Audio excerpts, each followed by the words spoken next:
bishaan kun abidda dhiige. Daqiiqa ammaa kana kaasee bishaan kanatti abidda dhiigatti geddareera. Ani bishaan kana.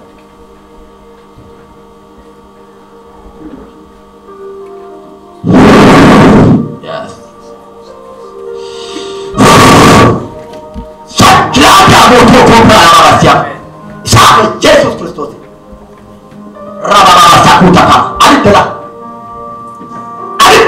Jesus Christos nan Nazareth. Abidda. Yes. Amen. Yes. Maqaa Jesus Christos. Da.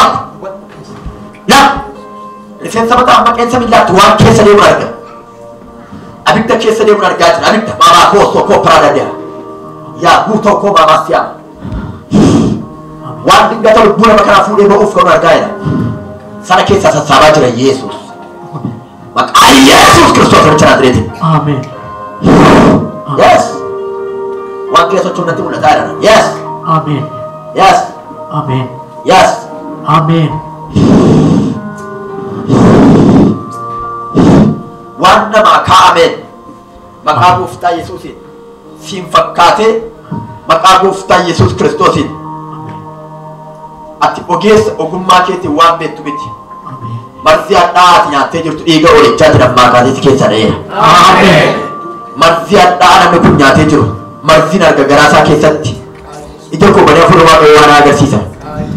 Marzii hadhaa garaa nama kanaa keessatti argama. Wanti fuula kana irratti lubbuu keeratti hojjetamee jiru maqaa gooftaa Yesuusiin waan namaa kaa'ameef waan ati ittiin qabamtee jirtu waaqayyo irraa kaasee keessaa fuudhee dha'eedha. Amen. Amen jedhaa gubaa'in. Amen. Mee ol ka'e wama nyaata wama garaasaa keesseera. Mee garaa kee. Galateeffadha Yesuusiin. Mee gara jalli maas keesseera.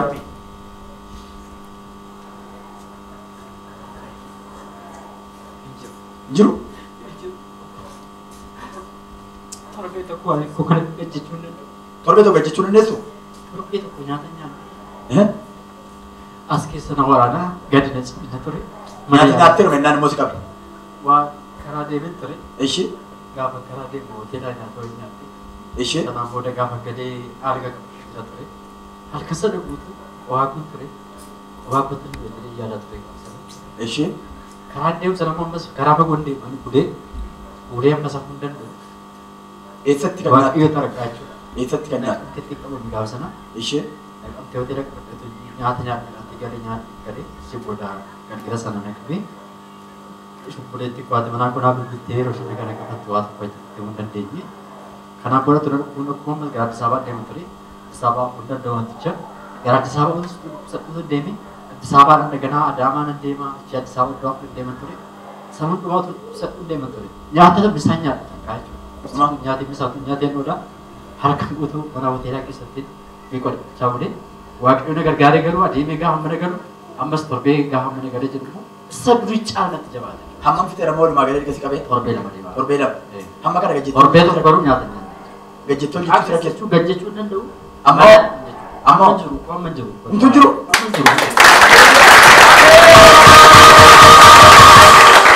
Waan namaaf kaa'amen isa lubbuu isaa balleessuuf ba'e waaqayyo gooftaan machaa harkaa fuudheera.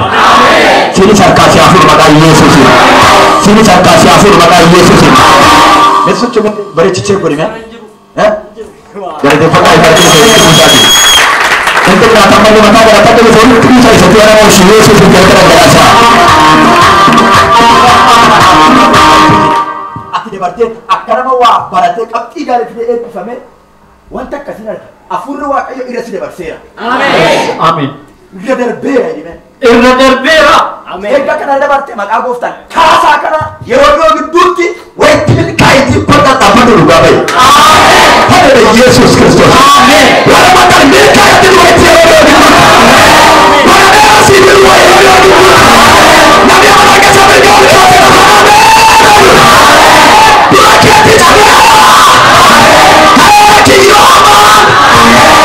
Waktu ruga gari te fadar ke zor tu sa